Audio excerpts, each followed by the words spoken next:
Al-Andalus adalah sebutan umat Islam selama abad pertengahan untuk semenanjung Iberia.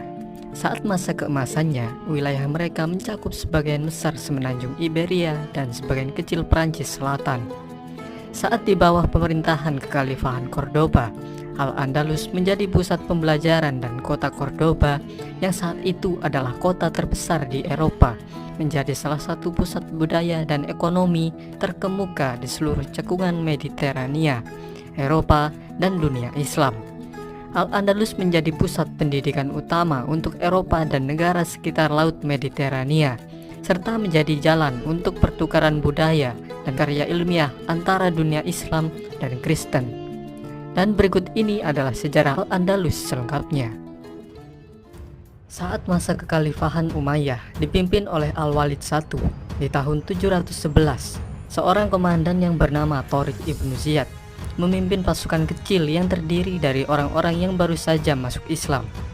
Mereka mendarat di semenanjung Iberia, kemudian berkemah di kaki gunung yang selanjutnya dinamai menurut namanya, Jabal Tariq atau Gibraltar.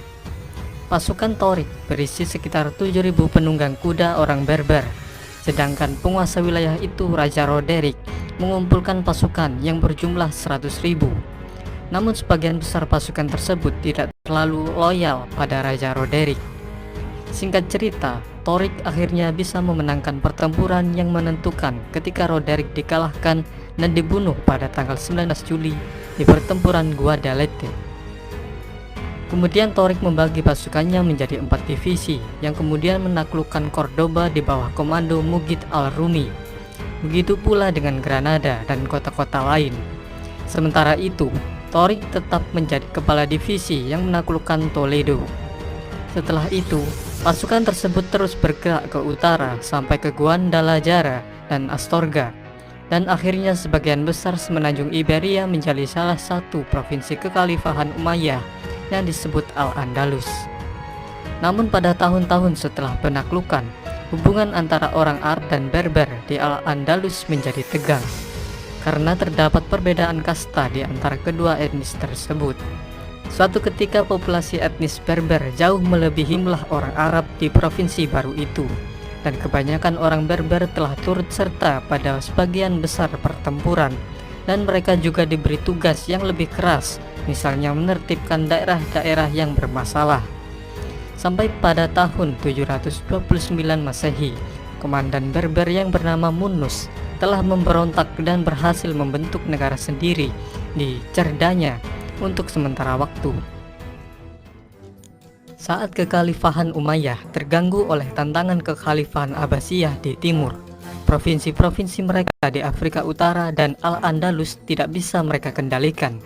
Sampai akhirnya sekitar tahun 745 Masehi, klan Fihrid merebut kekuasaan pada provinsi-provinsi kekhalifahan Umayyah di Afrika Utara dan Al-Andalus. Kemudian kekuasaan wilayah tersebut dibagi dua oleh klan Fihrid, Abdul ar-Rahman ibnu Habib al-Fihri di Ifriqiya dan Yusuf al-Fihri di Al-Andalus. Klan Fihrid bersukacita dengan runtuhnya Bani Umayyah di timur, dan mereka melakukan perundingan dengan Bani Abbasiyah dengan harapan mereka akan tetap diizinkan melanjutkan pemerintahan otonom mereka. Tapi Bani Abbasiyah menolak tawaran itu dan menuntut penyerahan wilayah. Karena tidak terima, kemudian klan Fihrid menyatakan kemerdekaannya dan mengundang sisa-sisa Bani Umayyah yang terguling untuk mengungsi di wilayah kekuasaan mereka.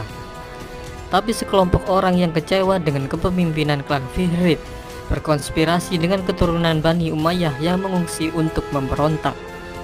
Lalu di tahun 756 Masehi, pangeran dari Bani Umayyah yang bernama Abdul ar-Rahman I menggulingkan Yusuf al-Fihri dan menyatakan dirinya sebagai emir dari Cordoba.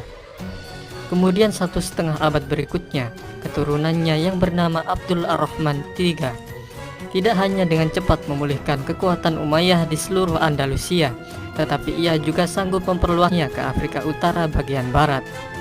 Pada tahun 929, ia menyatakan dirinya sebagai khalifah dan mengangkat status daratan Al-Andalus dari emirat menjadi sebuah kekhalifahan, yaitu kekhalifahan Cordoba. Pada periode kekhalifahan inilah Al-Andalus mencapai zaman keemasannya dengan menerapkan sistem pertanian dan kebijakan ekonomi yang baru, membuat daerah di sekitar Cordoba dan beberapa kota di Andalusia menjadi daerah dengan ekonomi pertanian yang paling maju di Eropa saat itu. Dan hal ini juga memicu revolusi pertanian di Jazirah Arab. Di antara kota-kota Eropa, kota Cordoba yang ada di bawah kekhalifahan dengan populasi sekitar 500.000 orang akhirnya menyalip Konstantinopel sebagai kota terbesar dan paling makmur di seantero Eropa. Dalam dunia Islam, Cordoba adalah salah satu pusat budaya terkemuka. Karya para filsuf dan ilmuwannya memiliki pengaruh besar pada kehidupan intelektual Eropa di abad pertengahan. Muslim dan non-muslim sering datang dari luar negeri untuk belajar di perpustakaan dan universitas terkenal di Andalusia. Salah satu ilmuwan barat yang terpengaruh oleh ilmuwan Andalusia adalah Michael Scott yang membawa karya Ibn Rushd atau Averroes dan Ibn Sina atau Avicenna ke Italia.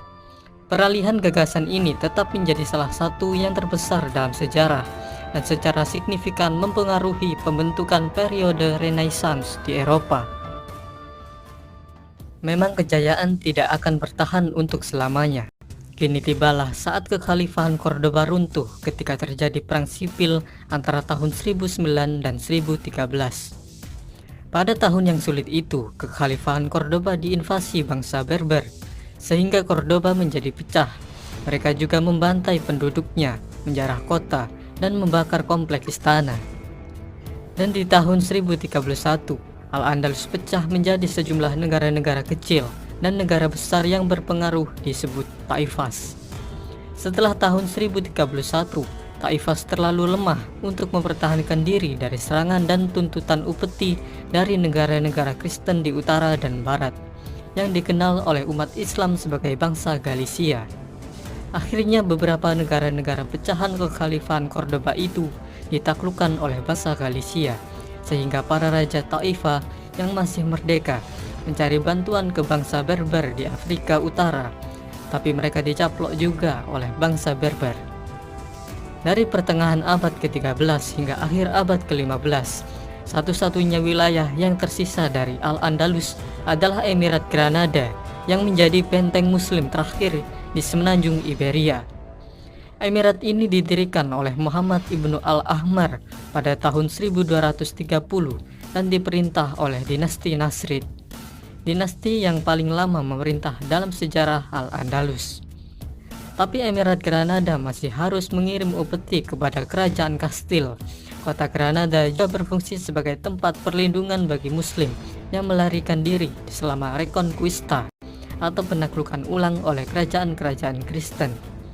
Saat itu Granada menerima banyak muslim yang diusir dari daerah-daerah yang dikuasai Kristen, sehingga mereka memperbesar kota, bahkan sampai menjadi salah satu kota yang terbesar di Eropa sepanjang abad ke-15 dalam hal populasi. Pada tahun 1469, pernikahan Ferdinand dari Aragon dan Isabella dari Kastil menjadi tanda kalau Emirat Granada akan runtuh. Karena raja dan ratu itu meyakinkan Paus Sixtus IV untuk menyatakan perang kepada Granada sebagai perang salib. Lalu serangan pun dilancarkan sampai akhirnya pada tanggal 2 Januari tahun 1492, setelah pengepungan yang panjang, Sultan terakhir dari Emirat Granada, Muhammad XII, menyerahkan kota beserta seluruh isinya. Kini umat Islam yang bermukim di kerajaan Kastil berjumlah 500.000. Namun setelah musim gugur, 100.000 orang telah meninggal atau diperbudak, 200.000 orang beremigrasi, dan 200.000 orang tetap sebagai masyarakat minoritas. Banyak elit muslim termasuk Muhammad XII telah diberi area Gunungan Alpujarras sebagai kerajaan. Di tahun itu, kaum muslim di Granada masih diizinkan untuk terus mempraktikkan agama mereka. Tapi di tahun 1502, raja-raja Katolik memaksa semua muslim yang hidup di bawah kekuasaan Kastilia berpindah agama. Kemudian keturunan muslim menjadi sasaran pengusiran dari Spanyol antara tahun 1609 dan 1614.